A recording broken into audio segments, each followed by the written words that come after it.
మాట్లాడిన ఏకైక వ్యక్తి టెక్నాలజీ గురించి నేనే మాట్లాడాను. ఆ అడ్వాంటేజ్ ఈరోజు హైదరాబాద్కు వచ్చింది. భవిష్యత్తులో అమరావతి అనగానే, విజయవాడ అనగానే గుర్తొచ్చేది ఆర్టిఫిషియల్ ఇంటెలిజెన్స్ గుర్తొస్తుంది. ఒకప్పుడు నేను హైటెక్ సిటీ కట్టి ఐటీని ప్రమోట్ చేశాం. ఒక నిర్ణయం, ఈరోజు ప్రపంచం ఎక్కడికి పోయినా ఎక్కువ తలసరి ఆదాయం వచ్చేవాళ్ళు తెలుగు వాళ్ళు. ఒక నిర్ణయం పెను మార్పులు తీసుకొచ్చింది. ఇక్కడికి వచ్చినప్పుడు నేను క్వాంటమ్ వ్యాలీ, అదే సమయంలో ఆర్టిఫిషియల్ ఇంటెలిజెన్స్ ప్రమోట్ చేస్తున్నా. అయితే ఇవన్నీ ప్రమోట్ చేసినప్పుడు మన యువతకు ఉద్యోగాలు కూడా అవసరం. చాలా మంది ఆలోచిస్తున్నారు టెక్నాలజీ వల్ల ఉద్యోగాలు పోతాయని. టెక్నాలజీ వల్ల ప్రొడక్టివిటీ పెరుగుతుంది, ఉద్యోగ అవకాశాలు వస్తాయి. తెలివితేటలుంటే ఎక్కడ కూర్చున్నా ప్రపంచం మొత్తం మనం శాసించే పరిస్థితికి వస్తామని చెప్పి కూడా నేను మీకు తెలియజేస్తున్నా. ఇవన్నీ ఒక ఎత్తు అయితే ఈరోజు మిమ్మల్ని అందరినీ ఒకటే కోరుతున్నా. నాకు ఒకే ఆలోచన, భవిష్యత్తులో తెలుగు జాతి ప్రపంచంలో నెంబర్ 1గా ఉండాలని. దీనికి కష్టపడి పనిచేస్తే చాలదు, తెలివిగా పనిచేయాలి, స్మార్ట్గా పనిచేయాలి. మీరు స్మార్ట్గా పనిచేయాలంటే ఇలాంటి కార్యక్రమాలు కూడా అవసరం.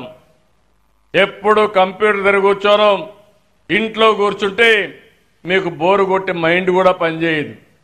కొన్ని రోజుల తర్వాత మీకు పిచ్చి పట్టే పరిస్థితి వస్తుంది, మెంటల్ ఇల్నెస్ వస్తుంది. అలాంటప్పుడు వైబ్రెంట్గా ఉండాలంటే ఇలాంటివన్నీ కూడా దసరా ఉత్సవాలు జరుపుకోవాలి. శని ఆదివారాల్లో అవసరమైతే బర్మ్ పార్క్లో ఇలాంటి ఈవెంట్లు పెడితే కొంత సమయం మీరు ఫ్యామిలీతో వచ్చి కూర్చొని రిలాక్స్ అయ్యి ఇంటికి వెళ్ళే పరిస్థితి వస్తుంది. నేను ఒకటే మీ అందరికి హామీ ఇస్తున్నా, అందరూ ఒకే ఆబ్జెక్టివ్ పెట్టుకున్నాను, వెల్తీ హెల్తీ హ్యాపీ సొసైటీ. ఆర్థిక అసమానతలు తగ్గించి అందరి ఆదాయం పెంచాలి. అదే సమయంలో ఆరోగ్యం కోసం మొట్టమొదటిసారిగా మీరు చూస్తే చిన్న పెద్ద తారతమ్యం లేకుండా 2,50,000 రూపాయలు అందరికీ యూనివర్సల్ హెల్త్ ఇన్సూరెన్స్ తీసుకొచ్చిన ఏకైక రాష్ట్రం మన రాష్ట్రం అని చెప్పి నేను మీకు తెలియజేస్తున్నా. ఈ రెండు అయిన తర్వాత మీరు ఆనందంగా ఉండాలంటే ఇలాంటి ఈవెంట్స్ కూడా అవసరం. అందుకే ఈరోజు మీ అందరిని మనస్ఫూర్తిగా అభినందిస్తున్నా. 15 నెలల కంటే ముందు ఎట్లున్నాం, ఈరోజు ఎట్లున్నాం మేము వేరే చేసుకుంటే పెను మార్పులు తీసుకొచ్చాం. అయితే దీని నుంచి మీరు విభిన్నంగా ఆలోచించే పరిస్థితి రావాలి, వినూత్నంగా ఆలోచించే పరిస్థితి రావాలి. వినూత్నమైన రీతిలో అనేక విషయాల్లో ముందుకు పోవాలి.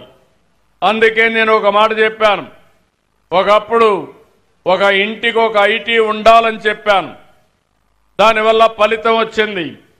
ఈరోజు నేను చెప్పేది ప్రతి ఒక్క ఇంట్లో ఒక ఆంట్రప్రెన్యూర్ తయారు కావాలి, ఒక పారిశ్రామికవేత్త తయారు కావాలి.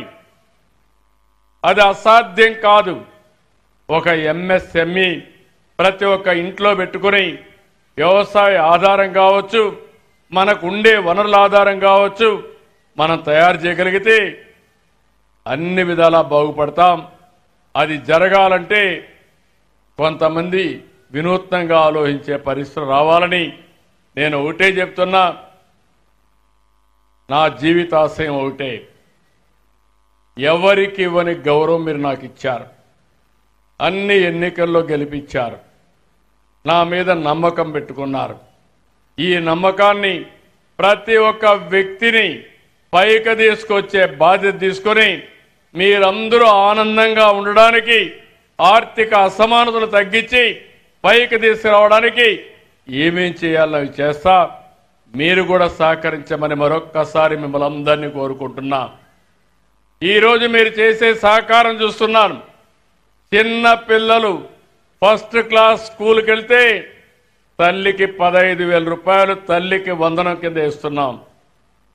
నేను ఒకే మాట చెప్పాను, ఎంతమంది పిల్లలుంటే అంతమంది పిల్లలకి ఇస్తామని 6 మంది పిల్లలుండే తల్లికి 1,05,000 రూపాయలు వాళ్ళ అకౌంట్లో వేసామంటే అది ఈ ప్రభుత్వం మీ పట్లుండే అభిమానం అని చెప్పి నేను మీకు తెలియజేస్తున్నా.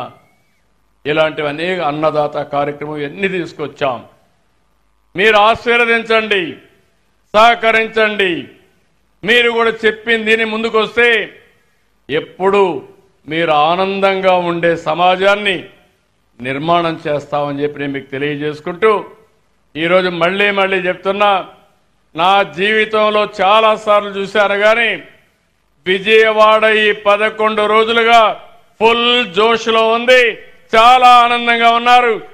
అందరికీ ఈవెంట్ కండక్ట్ చేసిన వాళ్ళందరినీ పేరు పేరున మీరు అభినందించాలి. గట్టిగా చప్పట్లు కొట్టి మీ ఆమోదాన్ని, మీ అభినందనల్ని